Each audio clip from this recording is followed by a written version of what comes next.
Hello everyone. सबसे पहले आप सबका जीवन ज्योति बायोलॉजी चैनल में स्वागत है। आइए जानते हैं हम लोग क्या पढ़ने जा रहे हैं।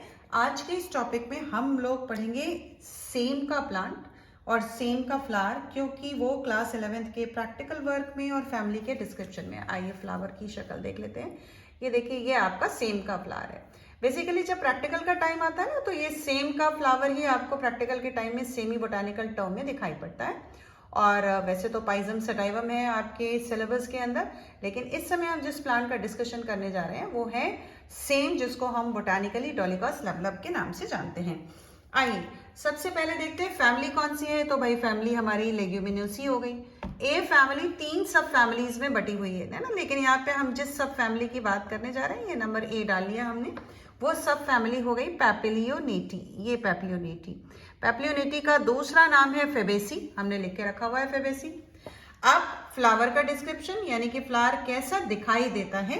तो वैसे तो बेसिकली बाहर से फ्लावर का अपीयरेंस आप देख रहे हैं ना, तो फ्लावर का कलर देखिए पर्पल है। ये पर्पल कलर का फ्लावर है, और जहाँ से नोड लगे हुए हैं उसी नोड के पास से, जहाँ लीफ लगी हुई है उस लीफ के पास से ये फ्लावर निकलता हुआ दिखाई दे रहा है। देखिए बिल्कुल साफ, और ये ऐसे बटरफ्लाई के जैसा, कितना सुंदर सा फ्लावर है। ये देखो, ये बटरफ्लाई के जैसा एक स्टैंडर्ड ऊपर लगा हुआ है, और ये फ्लावर लगा हुआ है पर्पल कलर का। अच्छा, इस फ्लावर में दोनों ही रिप्रोडक्टिव पार्ट्स हैं, यानी एंड्रोशियम भी है और गायनोशियम भी है। तो इसलिए ये फ्लावर कंप्लीट है। कैसे कैसे लिखेंगे? फ्लावर के पास ब्रैक्ट है, यानी ये ब्रैक्टिएट है, और उसके बाद पेडिसिलेट है। पेडिसिलेट का मतलब होता है कि फ्लावर के पास स्टॉक है। मैं दिखा देती हूँ कैसा होता है स्टॉक। ये देखिए, देखिए फ्लावर के पास स्टॉक है, ये दिखाई दे रहा है। ये इसको हम पेडिसिल कहते हैं। This is called pedicel. ये पेडिसिल है ना, स्टॉक्ड है, इसलिए हम वर्ड यूज कर रहे हैं पेडिसिलेट। ये वर्ड यूज किया हमने, ये हो गया पेडिसिलेट, राइट। उसके बाद फिर आप देखिए यहाँ पे और आगे आएंगे तो यहाँ हमने वर्ड यूज किया है हर्माफ्रोडाइट। हर्माफ्रोडाइट का मतलब होता है बाइसेक्सुअल, यानी दोनों ही एंड्रोशियम भी है और गायनोशियम भी है। क्योंकि सब कुछ है, कैलेक्स है, करोला है, एंड्रोशियम है, गायनोशियम है, इसलिए हमने वर्ड यूज किया है कंप्लीट। उसके बाद हाइपोगाइनस की डेफिनेशन मैं आपको दूंगी जब मैं फ्लावर को दिखाऊंगी। हाइपोगाइनस का मतलब होता है कि फ्लावर के बेस से ही सारे फ्लोरल पार्ट्स निकल रहे हैं, यानी ओवरी जो है वो ऊपर बनी हुई है और कैलेक्स करोला उसके बेस से निकले। फ्लावर की डिस्कशन करेंगे, मतलब डाइसेक्शन करेंगे और डिस्कशन करेंगे, तब आपको दिखाएंगे। अब हम कैलेक्स और करोला को एक एक करके चल देते हैं, देखते हैं क्या क्या होता है। जब कैलेक्स को देखेंगे आप, तो कैलेक्स जो है इनके सेपल्स का नंबर 5। कॉर्नेट एक अच्छा अलग सा वर्ड है। कॉर्नेट का मतलब होता है कि कोई एक ही जैसे कैरेक्टर्स जो है वो बेस से अटैच्ड हैं, जुड़े हुए हैं बेस से। एक और वर्ड हम लोग यूज करते हैं एडेनेट, लेकिन एडेनेट का मतलब होता है दो डिफरेंट पार्ट्स अटैच। यहाँ पे क्या है? कॉर्नेट। कॉर्नेट का मतलब जो सेपल्स होंगे ना, वो सेपल्स बेस से अटैच्ड होंगे। अच्छा, यहाँ हमने लिख लिया। फिर वॉल्वेट एस्टिवेशन क्या होता है? वॉल्वेट एस्टिवेशन अभी मैं आपको फ्लोरल डायग्राम में बना देती हूँ। फिर आइए करोला के ऊपर आइए। करोला में यानी वर्ड हम यूज करेंगे पेटल्स। नंबर ऑफ पेटल्स कितने हैं? 5। फिर वही कलर कैसा दिख रहा है? कलर ऐसा ये पर्पल कलर का दिखाई दे रहा है। और इस फ्लावर में यहाँ हम लोग थोड़ा फोकस कर लेते हैं। ये ऐसे देखें आप, इस फ्लावर में यहाँ पे नीचे बेस की तरफ ये देखो, ये जो ग्रीन पार्ट है ये कैलिक्स दिख रहा है। नीचे से ये कैलिक्स यूनाइटेड है, जुड़े हुए हैं, इसीलिए हम इसको कॉर्नेट कह रहे हैं। नीचे से ये देखिए ऐसे बिल्कुल कप के जैसा स्ट्रक्चर बना रहे हैं। ऊपर से आप इनको काउंट कर सकते हैं 5। ये देखिए निकले हुए हैं, ये एक, ये 1, फिर ये दिख रहा है ये 2, इस तरीके से 5 ग्रूव्स दिखाई पड़ेंगे। और जो ये पर्पल वाला पार्ट है इसको हम लोग करोला कहते हैं। और ये जो एक एक अगर सिंगल सिंगल गिनेंगे तब हम इसको पेटल्स कहेंगे। तो ऐसे पेटल्स का जो नंबर है वो 5 है ना, ये 5 हो गया। और पैपिलियोनेसियस ये थोड़ा डिफरेंट तरीके का अरेंजमेंट है, वो भी अभी हम पेपर पे देखेंगे। फिर डिसेंडिंग इम्ब्रिकेट एस्टिवेशन, ये फ्लोरल डायग्राम में समझते हैं। अब एंड्रोशियम का जो नंबर है वो 10 है। उन 10 में डाइएडल्फस कंडीशन है। डाइएडल्फस का मतलब कि ये 2 ग्रुप में है। 2 ग्रुप में कैसे? 9 फ्यूज्ड, यानी 9 एक साथ जुड़े हुए होंगे। और दूसरा कैसा? सिंगल एक बचा ना हमारे पास, तो वो हो जाएगा 1 फ्री, एक अलग है बिल्कुल। अब हम गायनोशियम पे आ जाते हैं, यानी फीमेल पार्ट। इसमें ओवरी सुपीरियर है। ओवरी सुपीरियर का मतलब भी आपको अभी समझाते हैं। वही चीज है कि हाइपोगाइनस कंडीशन को हम सुपीरियर ओवरी के नाम से जानते हैं। यूनिलॉक्यूलर, एक ही लॉक्यूल है। मार्जिनल प्लासेंटेशन, यानी मार्जिनल प्लासेंटेशन किसको कहते हैं? इसको हम फ्लोरल डायग्राम में समझते हैं। आइए पहले हम लोग फ्लावर को देखेंगे कि फ्लावर दिखाई कैसे देता है। आइए देखते हैं। तो पहले फ्लावर की तरफ चलते हैं। ये हमने एक वाइट शीट ली और उसके ऊपर पहले हमने ट्विग के समेत फ्लावर रख लिया है। देखिए ये दिखाया जा रहा है कि कैसे कैसे लगा है। जहाँ पे ये फ्लावर लगा होता है ना, इसको यूं रख लेते हैं। ये फ्लावर देखिए जहाँ पे लगा हुआ ना, नोड से निकल रहा है। इस चीज को आप जाने कि ये नोड से निकल रहा है ना, ये नोड से फ्लावर निकल रहा है। लीफ देख रहे हैं, लीफ कंपाउंड है। इसकी एक सिंगल लीफ अगर आपको दिखाऊं तो वो लीफ आपको कुछ ऐसी दिखाई पड़ेगी। ये देखिए इस लीफ में ये तीनों मिलाएंगे तब ये लीफ बनेगी। तीनों मिला के लीफ बनेगी। देखिए ये वाला हिस्सा लीफ बेस है, यानी ये कंपाउंड लीफ है, इसको हम लीफ बेस कहेंगे, है ना।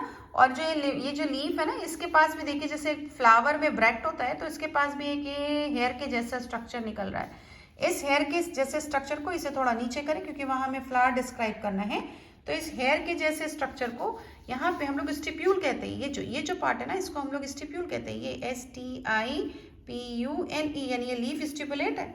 और ये वाला जो पार्ट है, इस पार्ट को, इसको हम लोग लीफलेट के नाम से जानते हैं। पत्ती का एक पत्रक। और लीफ बेस किसे कह रहे हैं? ये है लीफ बेस, सॉलन है, जहां से ये स्टेम से अटैच है। बड़ी सी एक पत्ती आपको सारे पार्ट्स दिखाने के लिए तोड़ के लाई थी। अब वही पत्ती जो इस वाले पार्ट में लगी हुई है, वो देखिए छोटे पार्ट में लगी हुई है। हटा दूं ताकि आपको बाकी के स्ट्रक्चर बहुत साफ दिखाई पड़े। ये हटा, लीफ में जहां लगी होगी उसको हम नोड कहेंगे। ये देखिए ये फ्लावर जो है वो बड के फॉर्म में अभी ये लगा हुआ है। बड के फॉर्म में क्यों लिया हमने? ताकि आपको कैलिक्स साफ दिखाई पड़े।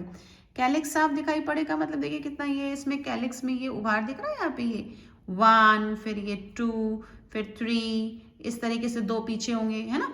तो जब आप इस कैलिक्स को निकालोगे तो इन कैलिक्स की कंडीशन ना ऐसे कप के जैसे निकलेगी। ये देखिए ये दिखाई दे रही है। और ये नंबर में ना 5 है, दे आर 5 इन नंबर। यानी अगर इनका हम लॉन्गिट्यूडनल सेक्शन काट दें तो ये ऐसे 1, ये 2, ऐसे ये 2, ये 3, ये 4 और ये 5, और नीचे बेस से जुड़े हुए ऐसे जुड़े हुए दिखाई पड़ेंगे। यूं दिखाई पड़ता है। They are 5 in number. यानी एक सिंपल को हम लिखेंगे तो हम इसे लिखेंगे सेपल। और काउंट कैसे करते हैं? ऐसे करते हैं 1, 2, 3, 4, 5। क्योंकि 5 है और आपस में यूनाइटेड है तो हम इनको ऐसे ब्रैकेट लगा के बंद कर देंगे। अब हम चलते हैं करोला की तरफ, है ना। करोला को भी आपने बोला था 5 पेटल्स है। 5 पेटल्स में एक वो जो बड़ा सा स्टैंडर्ड की तरह दिखाई दे रहा है। देखिए ये इस वाले फ्लावर में ये ऊपर का सबसे ऊपर वाला हिस्सा, ये हिस्सा, ये जो बटरफ्लाई के विंग के जैसा है, इस हिस्से को निकाल के यहाँ रख लिया। मैं और दिखा देती हूँ आपको एक दूसरा तोड़ के। और ये आपके सामने इसे डिसेक्ट कर देते हैं। ये देखिए ये हिस्सा बड़े वाले फ्लावर का ये वाला पार्ट हमने वहाँ रख लिया। इसका कैलिक्स भी निकाल के देख लेते हैं। ये हटा लिया, देखिए 5 दिखाई पड़ रहा है। ये ऐसे हटा लिया, ये हट गया, ये ठीक है। ये देखिए ये कैलिक्स वाला हिस्सा जो हमने पहले पढ़ा था, यहाँ ये लगा लिया हमने कैलिक्स, ठीक है। अब उसके बाद देखिए ये करोला यानी जो पेटल्स है, पेटल्स वाले पार्ट में इसी के ऊपर वाले हिस्से को, ये देखिए ये पेटल निकला है, इसको आप स्टैंडर्ड कहते हैं। जहाँ हमने लिखा ना करोला, वहाँ पे हम लोग लिखते हैं पैपिलियोनेसियस टाइप ऑफ एस्टिवेशन। तो एक बड़े वाले को हम लोग विंग कहते हैं। ये ना जो बड़ा वाला है इसको हम लोग ये स्टैंडर्ड कहते हैं। करेक्ट कर रही हूँ मैं अपने आप को, STANDRD, ये स्टैंडर्ड कहते हैं। और जो साइड वाले दो हैं ना, इनको हम लोग विंग्स कहते हैं, WINGS, ऐसे लगे हुए हैं। ये दिखा देते हैं इसमें। ये देखिए ये आपके ये जो 2 पार्ट हैं, ऐसे और ऐसे, ये 2 निकाले हमने, देखा आपको। और जो 2 आपस में फ्यूज हैं, ये इसका जो पहले से निकाल के रखा हुआ था उसका ये पार्ट, और दूसरा वाला हमने यहाँ साइड से निकाल लिया उसका ये पार्ट। ये देखिए ये लग गया, ठीक है। तो एक फ्लावर का पहले से डिसेक्ट करके रखा हुआ था वो आपको दिखाया, करोला हो गया। अब जो दूसरा ये जो पार्ट रखा है, ये 2 पेटल्स है और दोनों पेटल्स है ना ऐसे करके फ्यूज है, ऐसे करके फ्यूज है। तो ये हिस्सा यहाँ दिखाई पड़ रहा है। देखिए इन 2 पेटल्स के फ्यूज वाले हिस्से के अंदर गाइनोशियम है ना और एंड्रोशियम है। तो ये हम निकाल लेते हैं धीरे से। ये दिखाई दे रहा है, ये देखिए। और इसकी ओवरी और इसका जो रिप्रोडक्टिव पार्ट है वो यहाँ ये दिख रहा है। कहाँ दिखाया है आपको? ये दिखाया, ये देखिए ये एक हिस्सा वहाँ पे हमने क्लोज करके रखा था और यहाँ हम ओपन करके निकाल के आपको दिखा रहे हैं। ये निकल के बाहर आ गया ना। तो 2 कील आपस में फ्यूज रहते हैं। अब ये वाला पार्ट देखिए जिसको हमने अंदर से निकाला, ये देखिए इसका ये हिस्सा, ये जो पार्ट ऊपर दिख रहा है, ये पार्ट थोड़ा सा जूम कर ले, शायद आपको क्लियर दिखाई पड़े। देखिए ये वाला पार्ट, ये जो पार्ट है, ये हिस्सा, ये style stigma, this is stigma. Stigma के नीचे ये जो आ रहा है, ये हिस्सा जो ग्रीन पार्ट आ रहा है, ये स्टाइल। नीचे की तरफ जाएंगे तो ओवरी थोड़ी ब्लर जैसी क्यों दिख रही है? क्योंकि उसके ऊपर एक और कवर है। ध्यान से देखिए, इसमें एंथर लोब दिखाई पड़ रहे हैं, दिख रहा है? ये देखिए एंथर लोब में एक बिल्कुल फ्री है। मैं फ्री वाले को निकालने की कोशिश कर रही हूँ, और जो फ्री वाला पार्ट है वो आके नीचे तो नहीं गया, फ्री वाला पार्ट है वो इस पूरे वाले पार्ट को एंथर लोब, इसको ऐसे, एक सेकेंड, ये देखिए इसको ऐसे ओपन करने की कोशिश करते हैं। ये एंड्रोशियम फ्यूज का, ये देखिए ओवरी निकल के दिखाई, कितनी साफ निकल के आ रही है ओवरी, है ना? ये देखिए ये निकल के आ गई हमारी, ये आ गई ओवरी, स्टाइल, स्टिग्मा, ये हमने रख लिया यहाँ पे। देखिए ये है ना, ये हमारा हो गया बेस पार्ट, ये बेस पार्ट हो गया। और ये देखिए यहाँ पे ये हमारा स्टिग्मा हो गया, ये हमने लिखा STIGMA स्टिग्मा, है ना? और ये हमारा बेस पार्ट हो गया। आफ्टर फर्टिलाइजेशन यहाँ हमें फ्रूट बन के दिखाई पड़ेगा।